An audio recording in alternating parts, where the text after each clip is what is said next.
You ever notice how people beg for signs, pray for direction, cry for clarity, then panic the moment it arrives?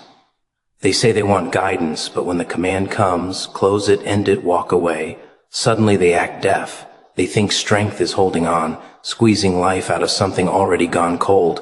But sometimes the higher voice doesn't whisper possibilities. It slams doors, not gently, not politely, with a final click that echoes through your ribs.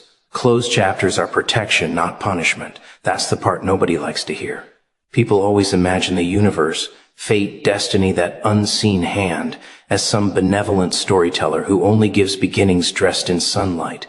They think closure is cruelty. They treat endings like betrayal, as if life owes them a warning, a gentle exit, a farewell hug before it pulls them away from what they refuse to leave. But sometimes safety doesn't feel safe at first. Sometimes protection arrives disguised as loss, and people scream at the door that saved them because they don't yet see the fire on the other side. Funny, isn't it? How the human heart mourns familiarity, even when familiarity was quietly killing it. You'd think people would celebrate escape, freedom, a clean break. But no, they missed the cage because they decorated it nicely. They painted it with memories, framed their pain like artwork, convinced themselves comfort existed simply because they knew every crack of the walls. So when life rips them away, they don't thank fate for the rescue. They claw back toward the bars, mistaking familiarity for love, mistaking repetition for destiny. People pray for guidance, ask for signs, demand clarity, but reject the answer if it means losing something they were clinging to for security. They say, "One, give me growth," and then cry when growth demands pruning. They beg for strength, then panic when life starts cutting away the weakness they lived inside. They want transformation without transition, victory without sacrifice, new life without letting the old one die. They call endings harsh, but there's mercy in closure. Sometimes a slammed door is the only thing that stops a heart from walking into self-destruction again and again, smiling each time like a fool begging to be hurt. Think about it. If life never closed chapters for you, would you ever walk away from the wrong ones? No, you'd drag them along forever. Old habits, old wounds, old lovers, old dreams. You'd keep breathing the same stale air, convinced it's oxygen simply because it hasn't killed you fast enough to notice. That's the tragedy. Not losing, but clinging so tightly that loss becomes the only language the universe can use to speak. And when it speaks, it doesn't stutter, click, door locked, path cut, choice removed. You don't get to ruin yourself further. Not here, not anymore.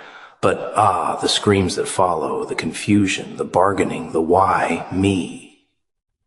As if they weren't begging for change all along, just not like this. People want painless evolution. They want transformation that feels like a warm bath instead of a cold awakening. But real protection isn't comfortable. It's abrupt. It's decisive. It's the unseen hand slamming the brakes because you were steering toward a cliff, smiling like the road never ends. You think it's punishment, but it's mercy with sharp edges. You ever notice how the truth about a closed chapter only appears later? Months pass, maybe years, and suddenly the pieces line up. Suddenly you see what was hidden behind the scenes. The lies you didn't catch, the decay you ignored, the quiet betrayals, the opportunities you would have missed, the version of yourself you might have become if you stayed, and then you laugh or ache, realizing you weren't abandoned. You were rescued, dragged, maybe kicking and screaming, but saved all the same. Life didn't slap you, it shielded you, even when you mistook the shield for a slap. The irony is that pain often reveals protection faster than happiness ever could. You don't notice safety when you're wrapped in it, but you feel the absence of danger when distance finally lets you breathe without shaking. You begin to see the chapter wasn't closed to punish you.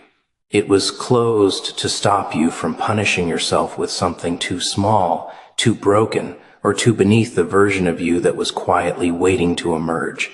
And yes, it stings when something ends before you're emotionally ready, but readiness isn't the measure. Necessity is. Life moves when you stall. Fate cuts ties when you hesitate. Doors close not when you want them to, but when they must, and there's a strange kind, of beauty in that harsh timing, because it means you're not abandoned to your impulses. Something bigger steps in when you refuse to leave the battlefield you already lost and drags you toward the future you wouldn't dare walk into alone.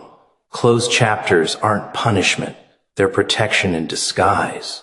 The world just prefers to wrap its lessons in discomfort, because the only way to get a human being to move, truly move, is to trap them in a place they can't return to. That's not cruelty. That's evolution wearing steel instead of silk. Pain is the sharp teacher that never asks permission, never knocks politely before entering. Oh no. It just kicks the door open, drags you by the hair, and throws you right into the truth you were too afraid to face. People want gentle lessons, pretty ones, wrapped in smiles and sunshine. But pain?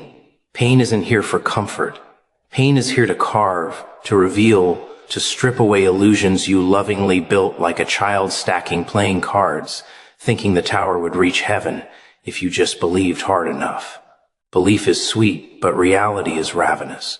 And when it's time to learn, sugar won't do. Life uses barbed wire instead of ribbons. And isn't it funny the way we fight it? The way we curse every heartbreak, every betrayal, every disappointment, like the universe personally offended us. The arrogance of pain. No, not pain. The arrogance of us thinking we deserve a smooth journey because our intentions were good. Since you tried, we whine. Good intentions don't grant immunity.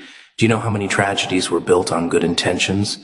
People drown in sincerity every day, clutching love, trust, loyalty, flimsy little shields against the blunt force of life. Pain doesn't care what you meant. Pain cares what you need to become. You know what's funny? Nobody thanks pain in the moment. Oh no, in the moment we scream, blame, accuse life of sabotage, like victims handcuffed by fate. We dramatize, we sigh dramatically at the skies. We whisper, why me? As if suffering should have chosen someone else. But time has a certain sense of humor. Give it months, years, and suddenly that ache that tore you apart becomes a scar you trace with pride. I survived.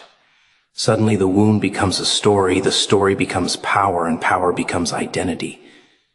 Funny how pain transforms from monster to mentor once you stop bleeding. People try so hard to avoid hurt, like dodging raindrops in a storm, thinking if they just move fast enough, hide well enough, care little enough, they can stay dry. But life laughs at that. You can't escape being broken. You can only choose what breaks you, truth or illusion. One kills you slowly, the other breaks you open so light can crawl into places you kept locked out of fear. You can stay safe and small, untouched and untested, or you can shatter and rebuild into someone who knows their bones are stronger than their dreams ever imagined. Safety has never created greatness. Struggle has. Pain doesn't visit without a reason, even if you're too lost in your tears to see it. Sometimes it's there to rip away fake friends you were too loyal to leave. Sometimes to collapse a plan that would have ruined you slowly. Sometimes to shake your soul awake because comfort was turning you numb. Pain is the alarm clock that doesn't apologize for waking you. It's the fire drill in the burning building you didn't realize you were living inside. If life didn't hurt you, you'd sleep through your destiny, curled up in mediocrity like a child clutching a pillow, dreaming instead of rising. You notice how the strongest people laugh differently? A little too loud, eyes a little too bright, like they've seen the bottom of life and refuse to drown. You can feel it. Their humor isn't softness, it's survival dressed in a smile. Their confidence isn't arrogance, it's earned armor. Their quiet isn't weakness. It's the stillness of someone who no longer panics when the world shakes. Pain forged them. Pain cleaned the rust from their soul, burned away the illusions, taught them that feeling deeply doesn't make you fragile. Pretending not to feel does. Because the truth is, running from pain makes you weaker. Embracing it reforms you. People who avoid hurt become prisoners of fear, always tiptoeing, always guarding, always shrinking. But those who walk straight into it, who let it crack them open and rearrange their soul, they become untouchable. Not because they avoid suffering, but because they understand it. They've danced with darkness, held hands with heartbreak, and survived nights that didn't end at sunrise. You can't intimidate someone who already met destruction and shook its hand. Pain isn't punishment, it's revelation. It shows you who you are when everything you leaned on collapses. It shows you what matters, who matters, and who never did. It strips the noise, leaves only truth, raw, ugly, liberating truth. You grow faster in agony than in comfort. Flowers don't bloom in velvet rooms. They push through dirt, through pressure, through cold soil, toward a light they can't even see yet. We're no different. Hearts don't strengthen from being coddled. Minds don't sharpen from being praised. Souls don't rise without being dragged through a little hell first in the sweetest irony. One day you'll look back at the pain that tried to ruin you and realize it rebuilt you instead. Courage. Such a glamorous word, isn't it? People love to toss it around like confetti. Time to be brave, be fearless, face your destiny. Sounds poetic until life actually rips something out of your hands. Until someone you trusted walks away without a goodbye. Until the job you clung to evaporates. Until the plan you worshipped crumbles. Until a door slams so hard your ears ring and your heart forgets how to beat normally. Forced endings aren't pretty. They're not inspirational posters or heroic battlefield scenes. They're messy, painful, humiliating. They take your breath away, not like romance does, but like someone held your head underwater just to remind you you're mortal. And in that moment, courage suddenly isn't some shining knight on a noble horse. Oh no, it's shaking knees, trembling hands, a stomach full of fear, and a mind full of what now? It's ugly, raw, desperate. People think courage is loud. Strong speeches, bold moves, fireworks and drum rolls. But real courage is quiet. Real courage is when the world pushes you out of a room you beg to stay in, and you don't crawl back to the door scratching at it like a desperate animal. Real courage is when you whisper to yourself, "She didn't choose this but us. I will choose who I become because of it." Unforced endings. They feel like rejection stamped by fate. They feel unfair. They feel cruel. But life doesn't end things to punish you. It ends them because you wouldn't move unless it shoved you. People cling to comfort like it's oxygen. They hold on to people who stopped holding them back. They cling to routines that numb them. They stay in rooms that have already gone dark because they'd rather sit in familiar shadows than walk into unknown light. Forced endings come when you refuse to walk away, so life does it for you. Not out of hatred, out of impatience, because destiny won't wait forever while you hold hands with yesterday. And the fear. Oh, the fear. You feel like you're falling. Like every safety net you trusted suddenly vanished. The mind loves security, even toxic security, but forced endings slice safety open like a balloon. Suddenly the air you depended on is gone and you're left gasping. That's where courage is born, not in celebration, in suffocation. Growth isn't gentle. It doesn't knock and ask if you're ready. It barges in, breaks the furniture, and says, "Move." And courage is simply breathing in the chaos instead of begging for the old walls back. You see, endings are invitations, not executions. But in the moment, oh, they feel like death because a part of you is dying. The version of you that couldn't go further than the life you lost. Ego hates endings. Attachment fears them. But your future waits on the other side, tapping its foot impatiently, wondering how long you're going to cry over a chapter that served its time. Courage is the bridge between what was and what will be. And it's built with shaky decisions, lonely nights, and faith you have to force because you don't feel it yet. People think bravery means not feeling fear. No. Bravery means feeling everything. The panic, the grief, the confusion, and still stepping forward. Even if the step is tiny, even if you trip doing it, even if your voice cracks when you encourage yourself. Courage is not a roar. It's a whisper that refuses to die. It's the hand you place on your own heart saying, "We're not done yet." It's choosing forward instead of backward, even when backward begs you to come home. Even when backward feels safer. Even when backward smells like comfort and forward smells like smoke and uncertainty. Forced endings scrape away illusion. They show you who was real, who was temporary, and what parts of yourself you were only holding because they felt safe. They cut ties that would have suffocated you. Eventually, they knock down walls you outgrew. They expose strength that doesn't wake up until everything familiar burns down.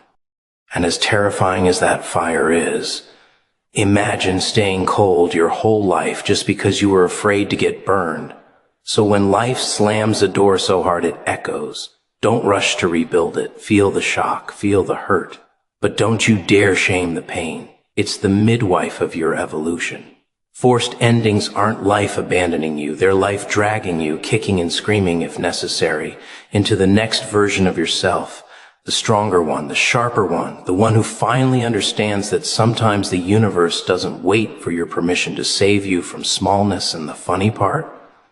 One day you'll go back to that closed door, smile a little twisted smile, and realize it wasn't rejection, it was rescue. Funny thing about silence. People think it's empty.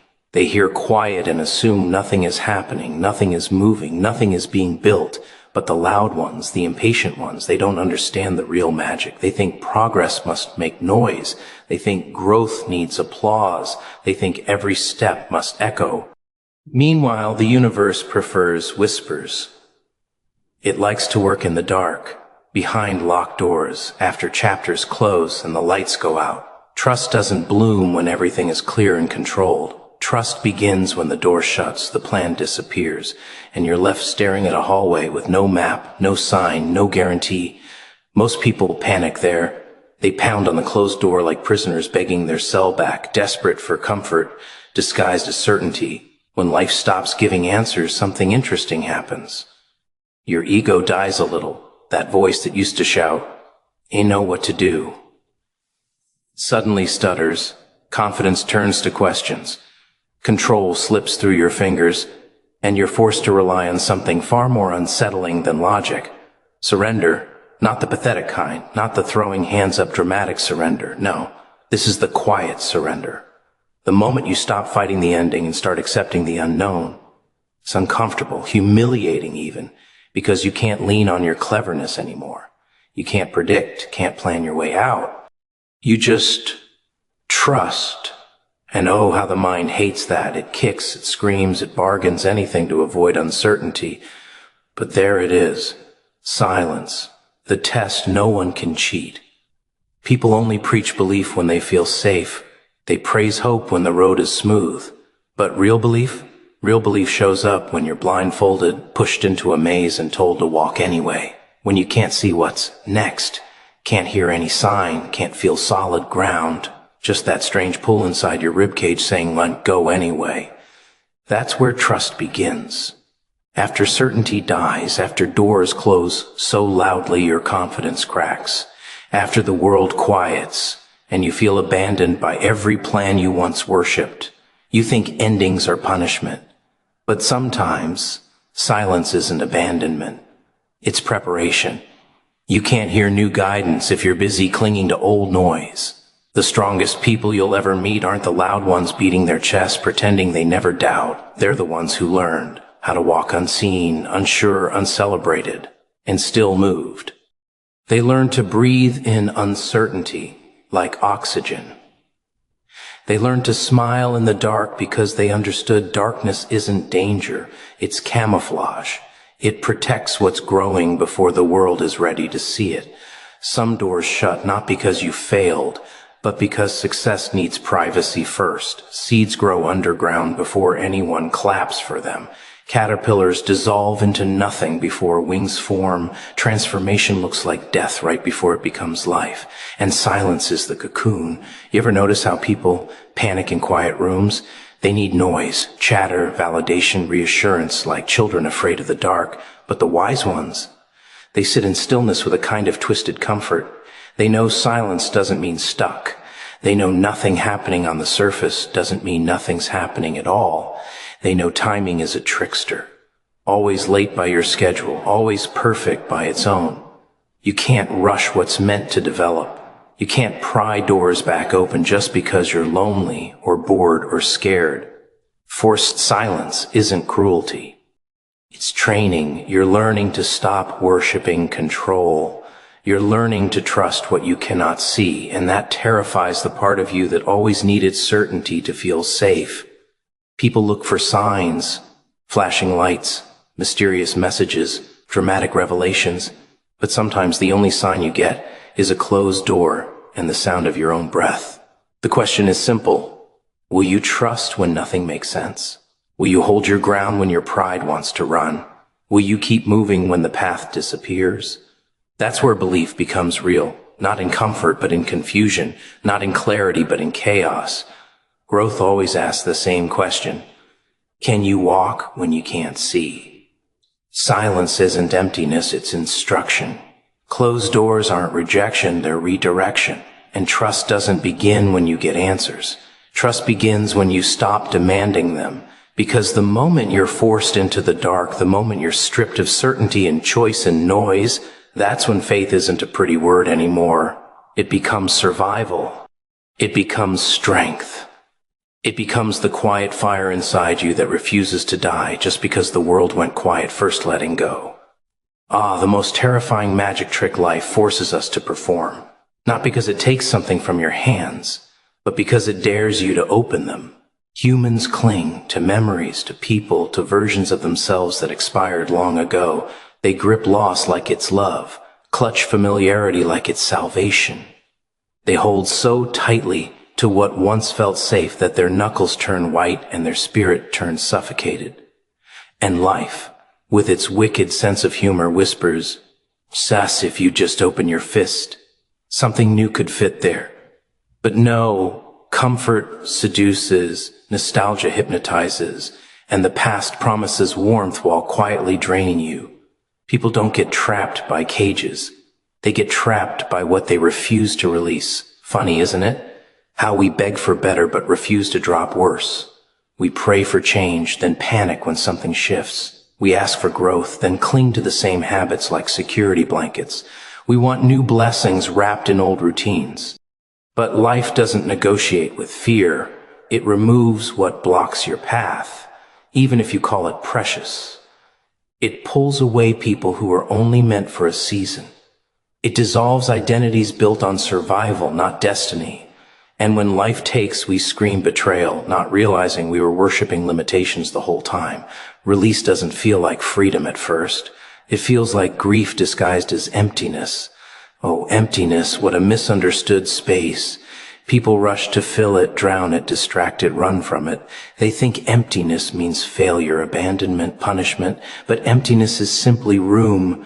Room for better, room for true purpose, room for stronger hands, wiser hearts, bigger dreams. The universe loves to clean before it delivers. A closed hand can't receive, a crowded life can't expand. And yet we treat clearing as loss. We mourn what held us down. We romanticize our chains because they once felt warm. Letting go isn't weakness. Holding on to what's killing you is. But look at the world. Everyone clings. They clutch success so tightly they become slaves to it. They hold relationships past their expiration and call it loyalty. They grip beliefs that no longer fit and call it identity. They drag chapters that ended and wonder why they bleed. The cruel joke? You can't step into your future while dragging corpses from your past. Release isn't abandoning something. It's acknowledging you've outgrown it. Only fools believe every door deserves to stay open. Some were only built to be walked through once.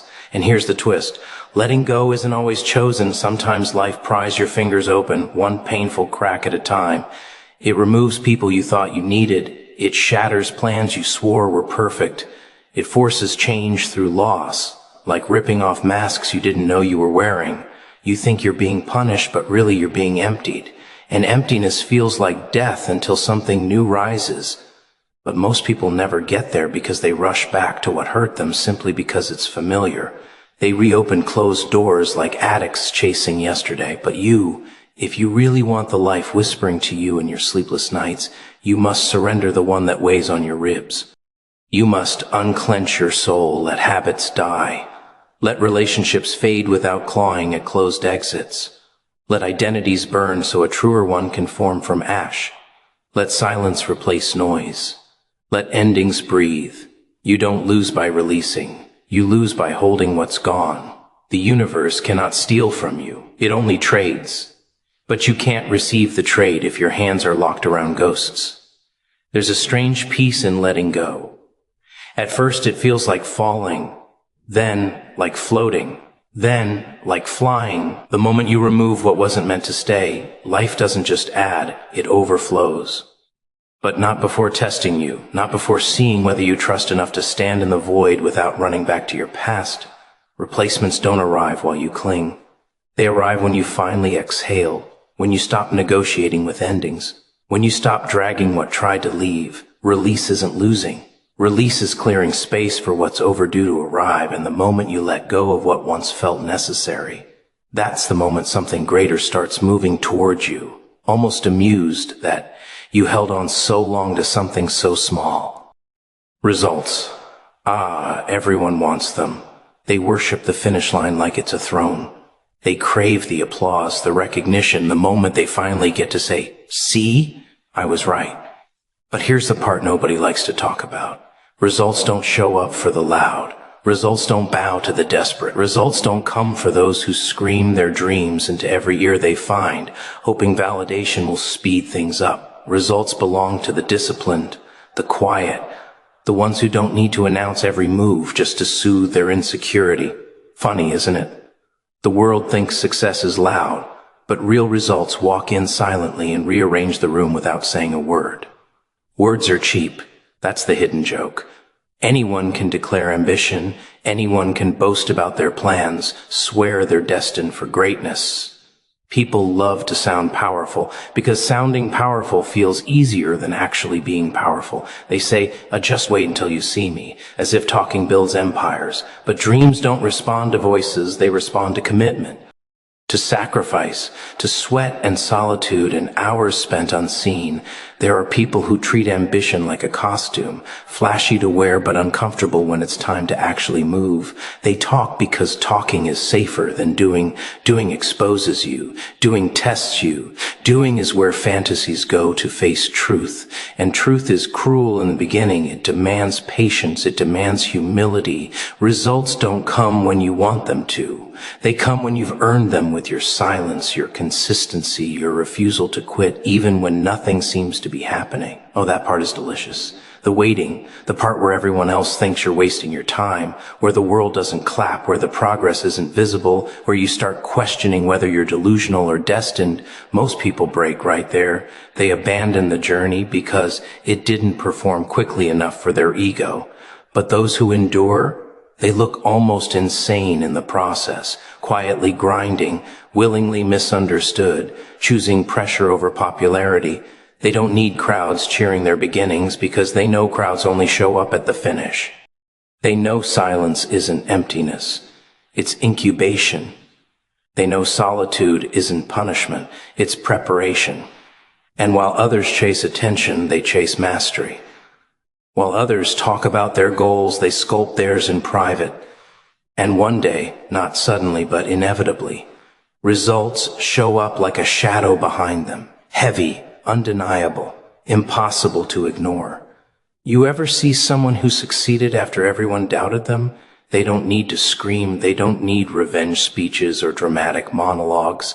They just exist, and their success speaks louder than any insult thrown at them. That's the thing. Silence breeds a power that noise can never imitate. When your results speak, your critics choke on their own opinions. When your results speak, the same mouths that mocked you try to praise you. When your results speak, the world rewrites its memory, pretending it always believed in you. People are predictable like that. But here's the twist. Results aren't just outside rewards. They're internal first. The discipline you build, that's a result. The version of yourself that emerges after sacrifice, that's a result. The clarity, the resilience, the self-control. Oh, those are the real trophies. And they can only be earned in silence. Noise builds ego. Silence builds character. Noise impresses strangers. Silence transforms you. And once you're transformed, the world has no choice but to respond. Results don't need a microphone. They need consistency. They need patience sharper than pride. They need action without applause, movement without validation. decisions without spectators. You want people to believe in you? Show them, don't tell them. Better yet, don't show them until it's too late for them to doubt. Nothing frightens the world more than someone who didn't seek permission yet arrived anyway. Someone who disappeared into the shadows only to return unrecognizable, powerful, polished, undeniable. So go ahead. Let others talk. Let them boast. Let them announce every tiny step like it's a revolution. Let them chase approval while you chase achievement. Let them laugh at your silence, mistake it for weakness, confuse quiet with quitting. They won't laugh for long. They never do. Because results have a wicked sense of timing.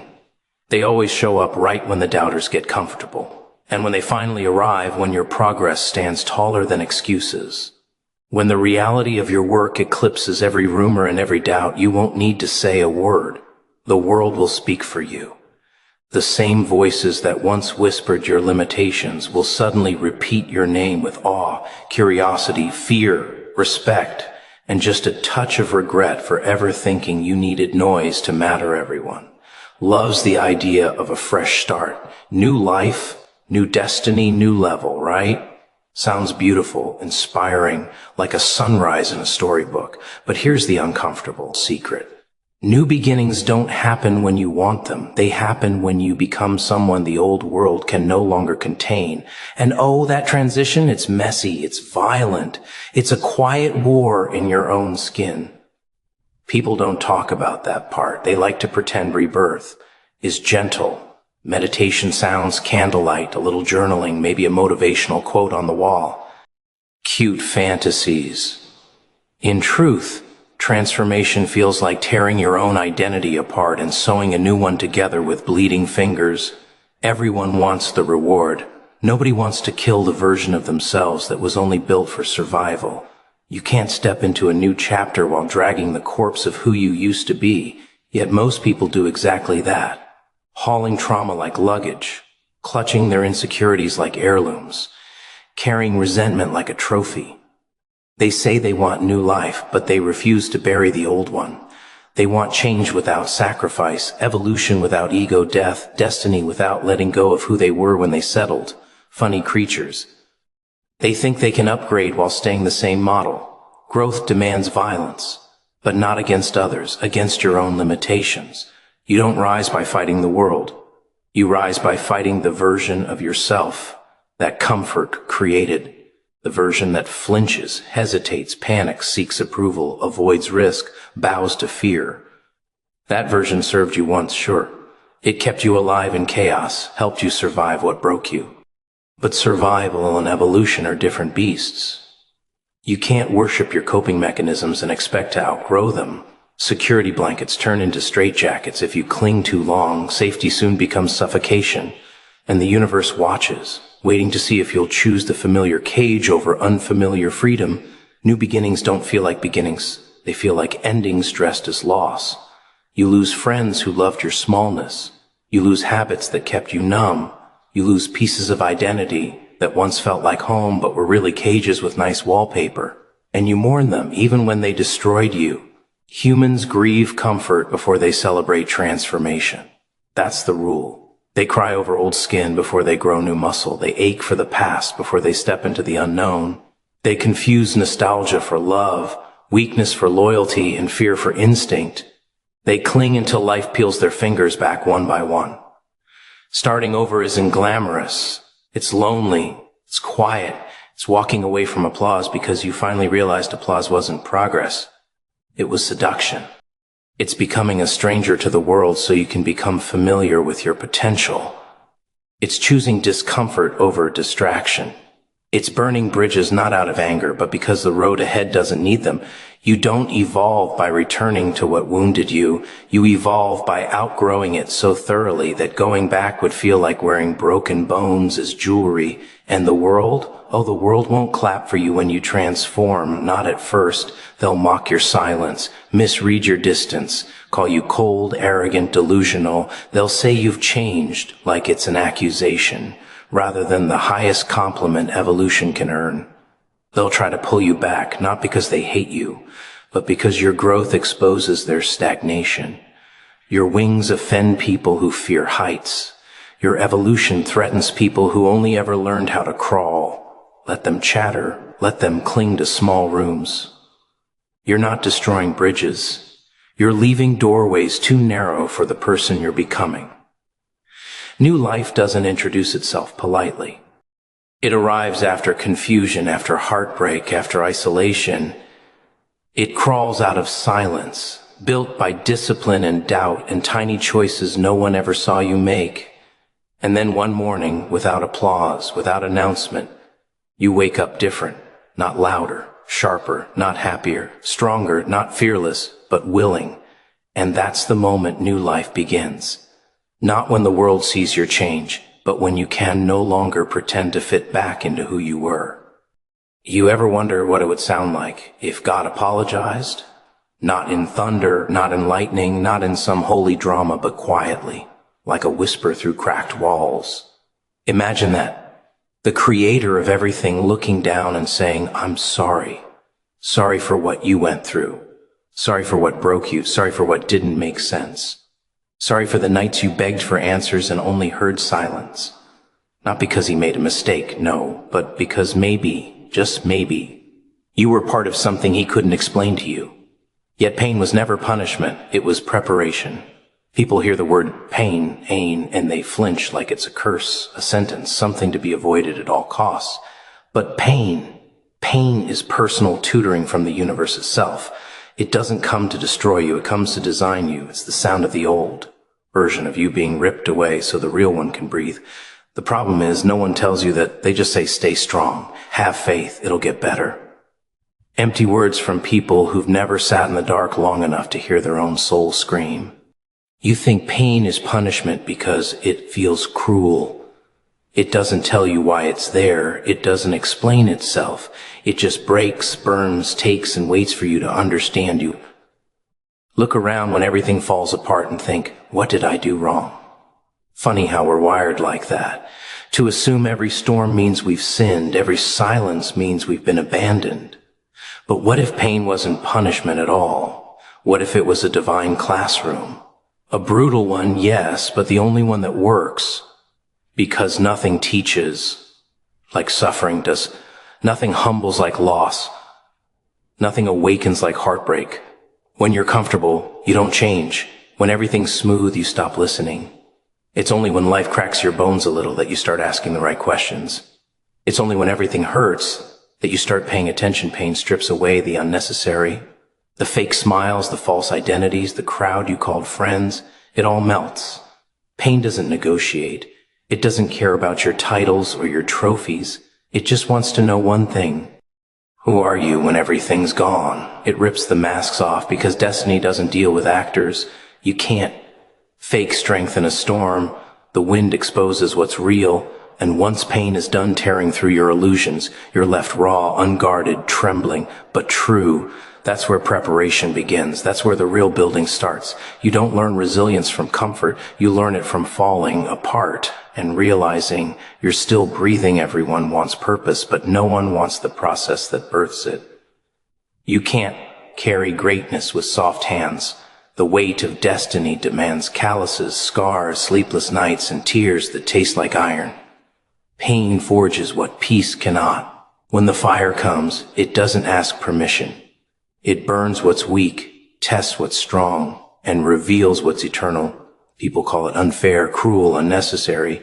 But pain is simply proof that something inside you is still growing.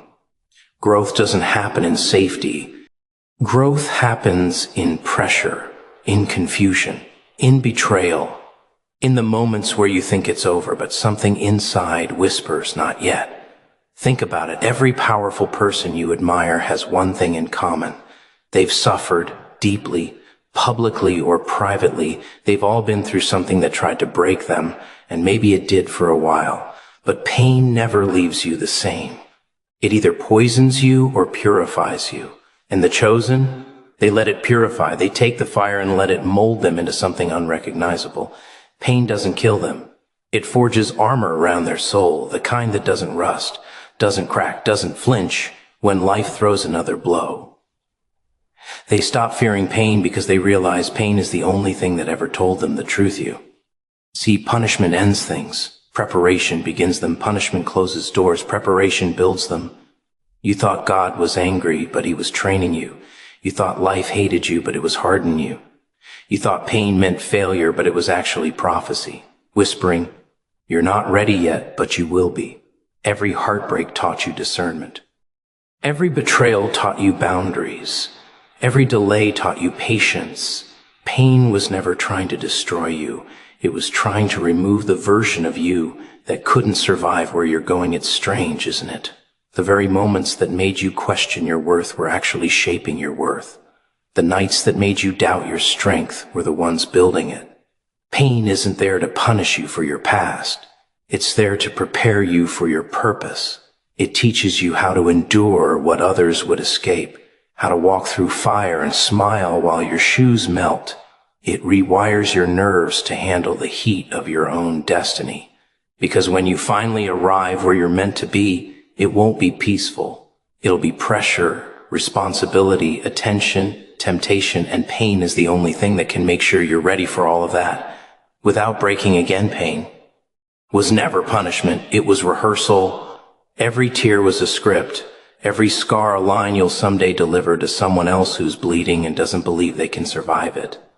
You weren't being punished. You were being prepared, carved, refined, trained by the very fire you begged to escape. They don't hate you because you failed. They hate you because you survived what was supposed to break you. You were supposed to stay down. That was the plan, remember? The whispers, the laughter behind your back, the way they watched when you stumbled. They wanted the ending. They wanted the story of your downfall to close nice and neat, wrapped in pity. But you didn't stay there, did you? You stood back up, bleeding, limping, but alive. And nothing burns a person more than seeing someone rise from the wreckage they designed. They didn't expect your breath to come back, your eyes to open, your steps to return. Survival. That was never part of their script. People can tolerate your pain, but they can't handle your healing. As long as you're broken, they feel safe. As long as you're crawling, they can look down on you, call themselves kind for offering sympathy. But the second you start walking again, the second you start smiling for real, the second the light comes back into your eyes, that's when the applause stops. That's when support turns to silence. Because now you remind them of everything they gave up on. Your comeback exposes their comfort. Your resilience embarrasses their excuses. You become a mirror they can't stand to look at because it shows them what they could have been if they hadn't quit. See, people love tragedy. As long as it's not their own, they love watching someone fall. It makes them feel safe in their mediocrity. It makes their small world feel justified. But when that same person they counted out starts standing taller, speaking louder, shining brighter, it flips something inside them. Envy wears the mask of advice. Jealousy sounds like concern. Don't get too confident, they say. Stay humble, they say. What they really mean is shrink again. Make me comfortable again. Because your survival rewrites the story they were telling about you. You weren't supposed to make it this far. You weren't supposed to heal this fast. You weren't supposed to be stronger than beforehand. That's the thing about survival. It's not quiet. You think you came back the same, but you didn't. There's a new tone in your voice, a new rhythm in your walk, a new kind of danger in your silence. You carry scars, yes, but you also carry proof. That pain bows to persistence. And when people see that, they panic. Because if you can survive what you did, then they can't use their own pain as an excuse anymore. You've become living evidence that strength isn't born from luck. It's carved out of chaos. You're the reminder they didn't ask for. You're proof that they could have made it too, but they chose to stay down. They'll start calling you names. Arrogant, distant, cold. But those words don't come from observation. They come from insecurity. They don't know the nights you spent questioning your own worth. They don't know the battles you fought in silence. The prayers that went unanswered. The mornings you woke up with your chest on fire and still moved anyway. They only see after. They see the strength, not the sacrifice. They see the glow, not the ashes. They see the crown, not the cuts it took to wear it. You survived what they couldn't imagine, and that's why they resent it. Because deep down, they know they would have folded where you fought.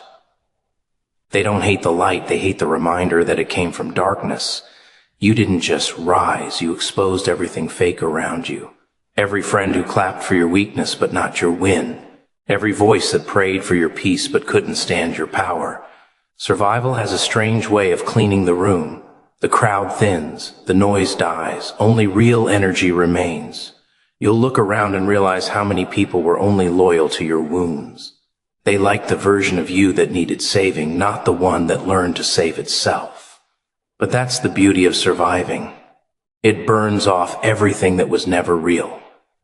You're a threat now, not because you're dangerous, but because you're free. Free from validation, free from permission, free from the need to be understood. You've already seen the worst, you've already felt the fall, and still, you're here. That's what terrifies them. You've become unpredictable.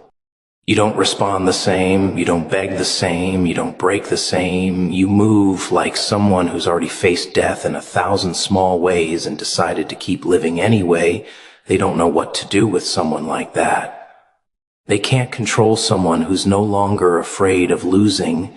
That's why they talk, that's why they twist your story, try to paint your peace as pride, your confidence as cruelty, because if they can't destroy your strength, they'll try to destroy the way others see it. But they can't touch what's real. They can't touch what's earned. You survived, and that means you've already won a war they never even entered. You didn't just come back. You came back different, and that difference, that's what scares them most. People attack what they secretly envy.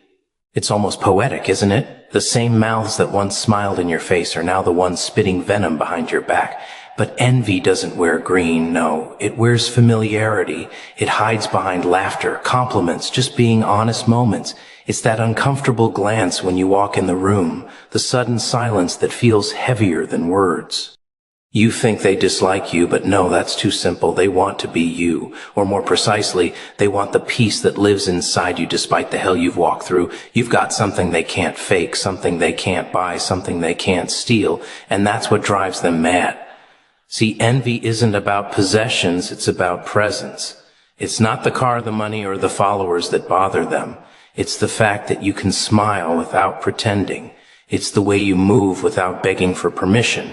It's how you walk through storms like you've danced in worse ones before. People can handle success. If it looks painful, if it looks like it came with suffering, they can pity.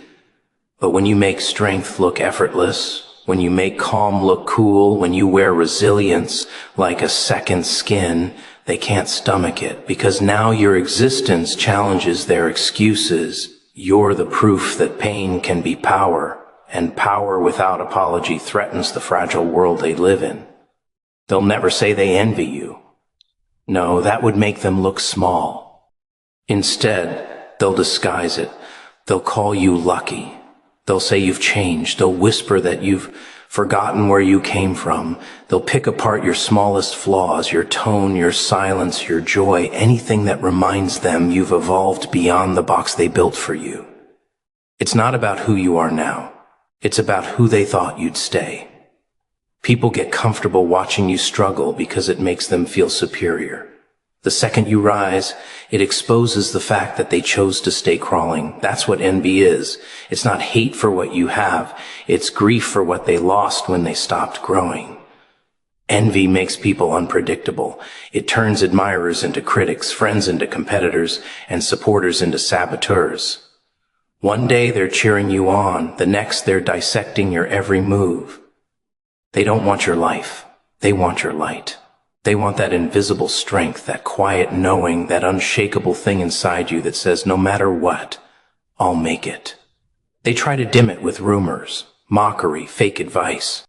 But the more they talk, the more you shine. Because your energy doesn't feed off approval. It feeds off authenticity. And nothing enrages an envious soul more than watching you stay kind in a room full of people who want to see you break. You ever notice how envy sounds? It's disguised as sarcasm. It's the must be nice comment. It's the you think you're better than everyone now line. It's that nervous laughter after your success story, the forced congratulations, the tight smile that doesn't reach their eyes.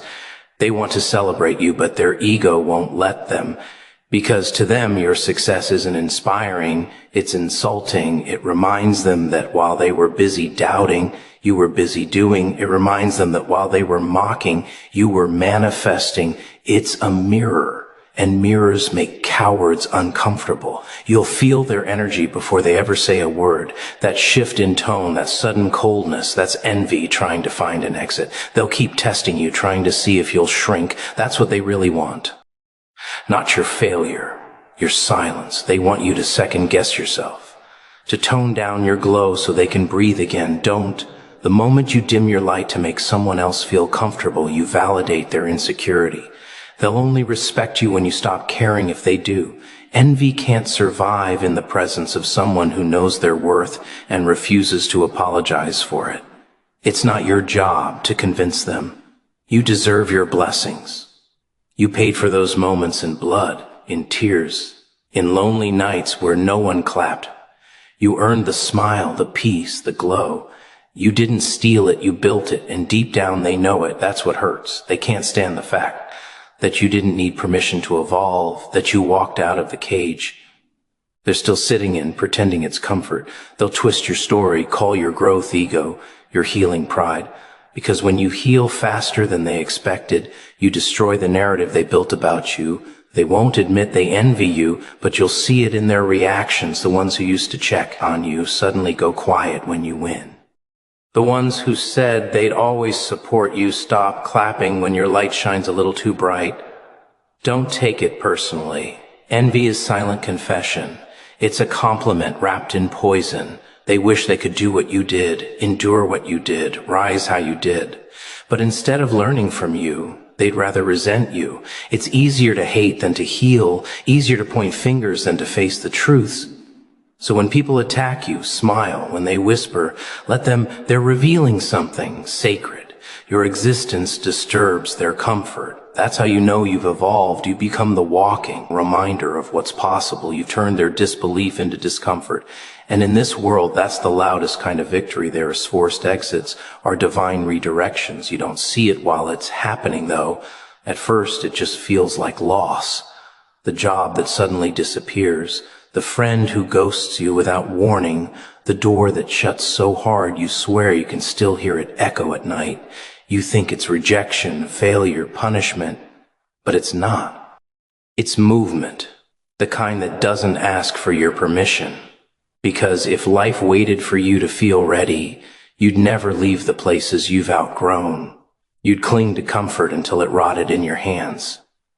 So instead, the universe grabs you by the collar and drags you where you were meant to be. All along, you think you're being pushed out, but you're actually being pulled forward. Every forced exit feels like betrayal until time reveals the reason. You were asking for growth, weren't you? For peace, for freedom, for clarity. And then when it showed up, not as light but as chaos, you panicked. That's the cruel joke of transformation.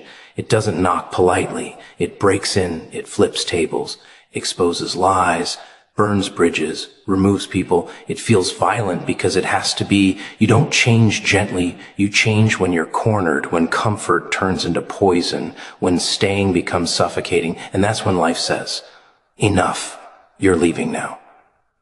People love to talk about blessings, but they never mention how messy they look in the beginning.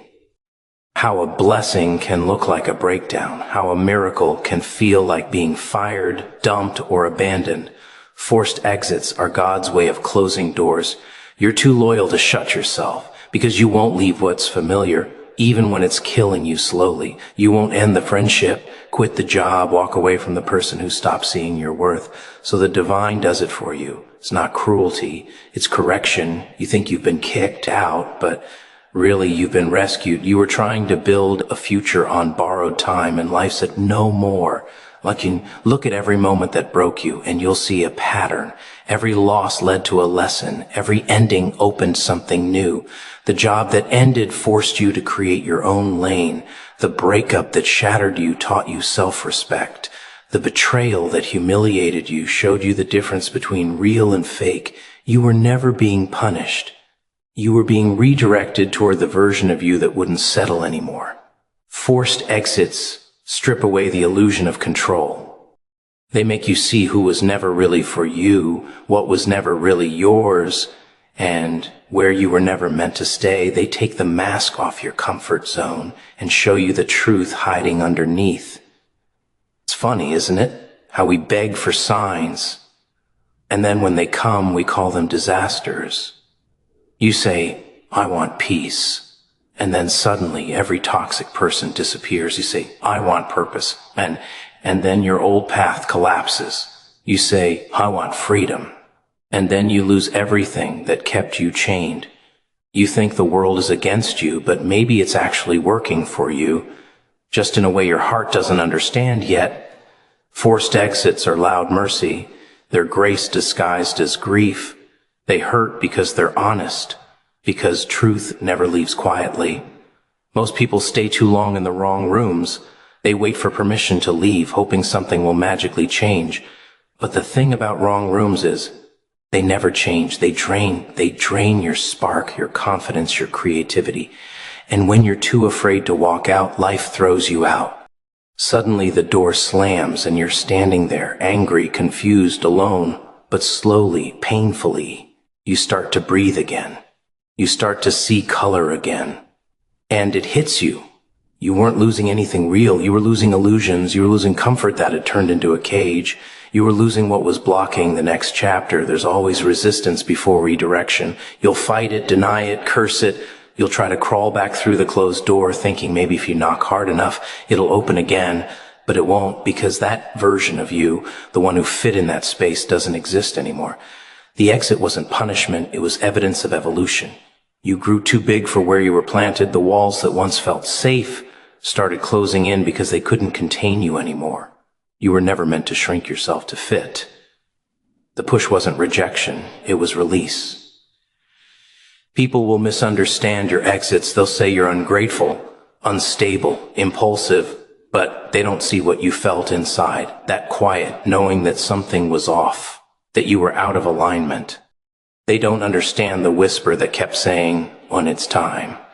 That whisper doesn't go away until you listen, and if you don't, life will make sure you have no choice. It's ruthless that way. It doesn't care about your comfort, only your calling. It won't let you rot in rooms meant to be temporary. It will set fire to your comfort until you run, not because you want to, but because you have to. So when you find yourself pushed out, betrayed, replaced, abandoned, stop asking, why me? Start asking, what's next? The pain that follows exit isn't emptiness, it's clearing. It's space being made for something new to grow. You think you've been exiled, but really you've been escorted into alignment. Forced exits are never endings. They're divine reintroductions. You outgrow rooms before you're pushed from them. That's the thing no one tells you about growth. It's quiet at first. It starts as discomfort. Little things that used to thrill you start feeling dull. The jokes don't land the same. The conversations start to sound recycled. You catch yourself zoning out, not because you're bored, but because your spirit is already somewhere else. You don't fit like you used to.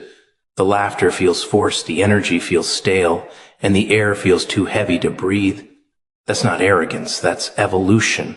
It's the sound of your soul stretching against walls that have gotten too small for what you've become. You stay anyway. You try to make it work. You tell yourself you're just tired, that you're being dramatic. You force smiles, play along, dim your thoughts so you don't seem different. But no matter how hard you try to shrink, the cracks start showing. You can't hide hunger forever.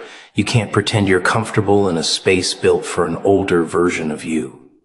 That's the funny part about outgrowing people and places. It's not that you stop loving them. It's that you stop belonging there. You don't resonate with the same chaos anymore. You stop feeding on gossip, stop seeking validation, stop performing for approval.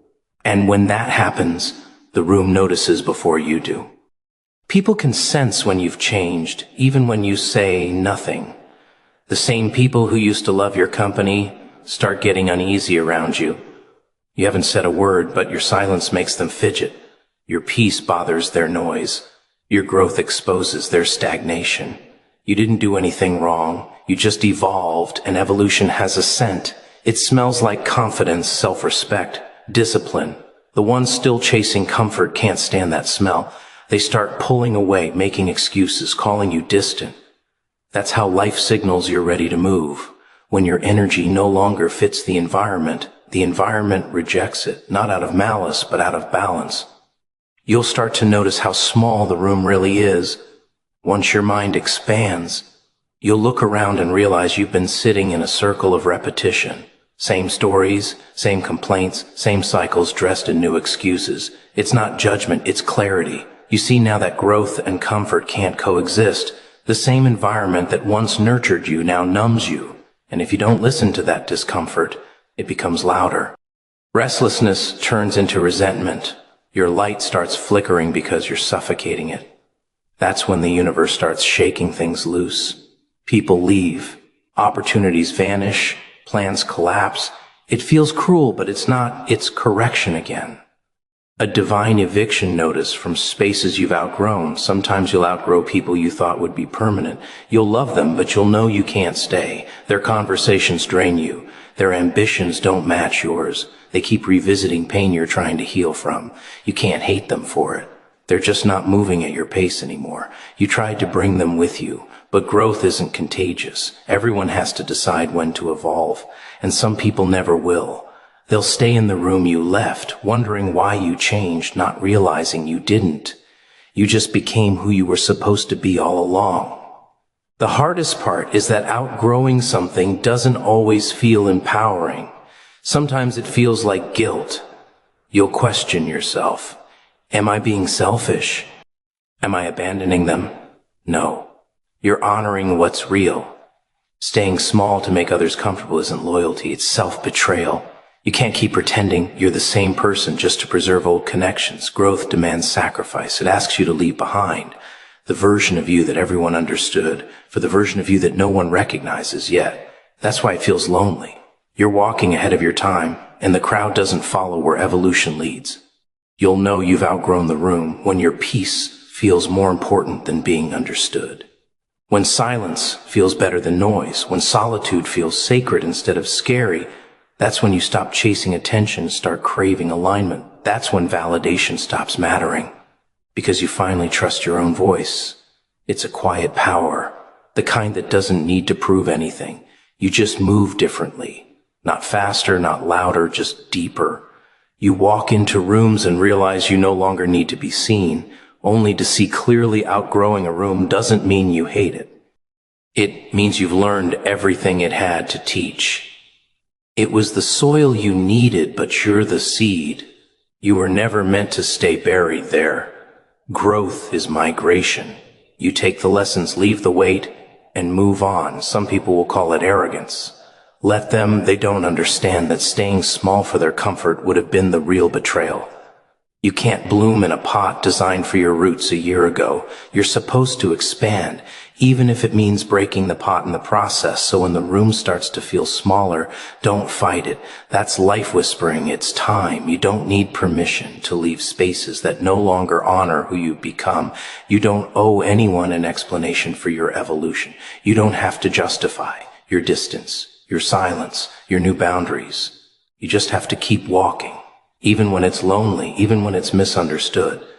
Because the truth is, every time you outgrow a room, you're one step closer to the world that was built for you all. Alon's isolation is a throne being formed in the dark. You don't see it when it begins. It starts with distance, slow, uncomfortable, confusing. People drift away. Calls stop coming. Rooms that used to feel alive start echoing with silence. You start to wonder if you did something wrong, if maybe you became too quiet, too strange, too different. But that's not punishment. That's positioning. Every chosen one goes through a season of removal. You're not being rejected, you're being refined. The noise that once filled your life is being cleared out so you can hear the voice that actually matters.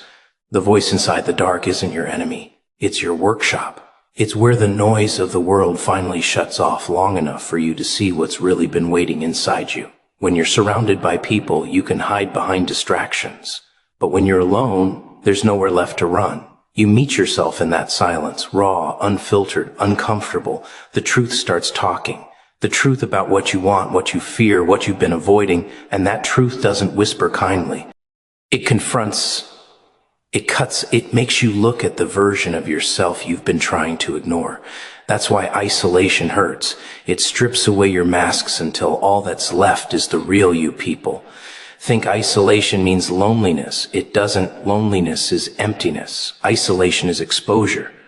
It's where you see what you're truly made of, because when everything's gone, the attention, the support, the validation, who are you then?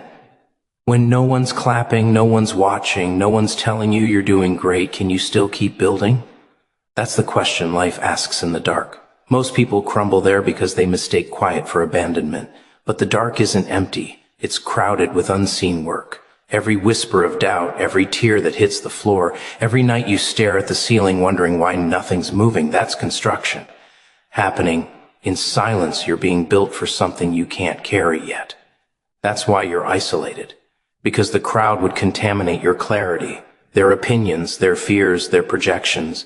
They'd all dilute your vision. So life separates you.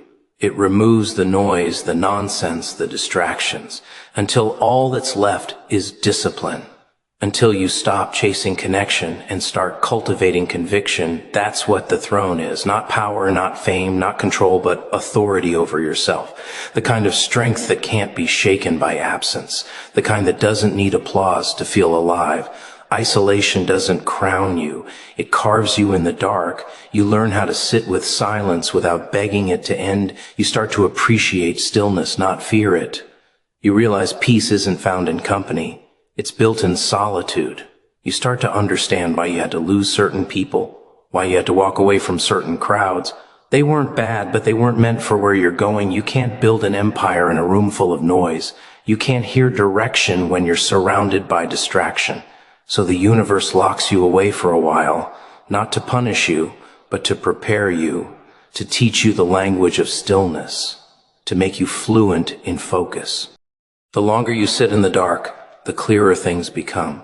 You start to notice patterns, not in others, but in yourself. How you used to rush everything, how you confuse movement with progress, how you used to cling to people out of fear of being alone. You see now that solitude doesn't break you, it detoxes you, it clears out attachments, illusions, codependencies. It purifies your motives. You stop doing things for attention and start doing them for alignment. You stop begging for love and start becoming love. You stop needing approval because you realize no one else can see the full picture of what's being built inside you. Then something strange happens. The silence starts to feel sacred. You wake up one day and realize you don't miss the noise anymore. You don't need the chaos to feel alive. You don't crave the validation that used to fuel you. You start to feel peace in your own company. You start to enjoy your own thoughts. You stop searching for rescue and start realizing you were the savior all along. That's when you know the isolation is almost over. When the darkness no longer feels like punishment, but privilege. When you stop waiting for the door to open and start building something inside that makes opening it unnecessary. People will never understand what isolation does to you unless they've lived through it. They'll look at you and think you disappeared, that you've lost touch, that you're falling behind. But they don't see what's happening behind the curtain. They don't see the growth, the discipline, the revelations. They don't understand that when the lights finally turn back on, you won't just be back, you'll be unrecognizable. Because while they were performing, you were preparing. While they were chasing attention, you were mastering silence. You were building the kind of strength that doesn't shout, but shakes the ground when it walks. So when you find yourself in that dark season, don't rush it. Sit with it. Let it strip you, shape you, starve your ego, and feed your spirit. That isolation you curse now. It's the foundation being laid beneath your throne. It's the preparation you'll one day thank for every ounce of power, peace, and purpose you carry. Because some people are crowned in public, but the real ones, they're crowned in silence, in shadows and solitude, where no one's watching and no one's clapping. Only building their fear of you reveals your power. You can feel it before they ever say a word. That tension in the room when you walk in, that quick glance, that nervous laugh, it's all energy. They don't fear you because you're cruel. They fear you because you're free. You can't be manipulated anymore, and that terrifies them. See, most people survive on control. They need to know they can influence how you feel, what you do, what you believe. The moment you break that pattern, the moment you stop reacting the way they expect, you become unpredictable. And nothing scares a manipulative soul more than someone who no longer plays by their script. Their fear is not about your words, it's about your silence. You used to explain yourself, didn't you? Used to argue, defend, justify. But now you just smile and let them wonder. That's power, the kind that doesn't need to prove anything. You stopped begging people to see your worth. You stopped explaining your intentions. You stopped dancing for validation. You took your energy back. And suddenly they can't read you anymore. That's what they fear, the loss of control. They can't figure out what you're thinking, can't predict your next move. To them, that makes you dangerous because you've become something rare, untouchable by manipulation, immune to approval. You'll notice the shift when they start whispering your name differently. First, they'll say you've changed. Then they'll say you've become cold. But what they really mean is you stopped needing them. Their comfort came from your dependence. They liked you better when you were uncertain, insecure, doubting yourself, because as long as you were unsure, you were manageable. But confidence, true confidence, is rebellion to weak minds. When you start trusting your own voice, you stop obeying.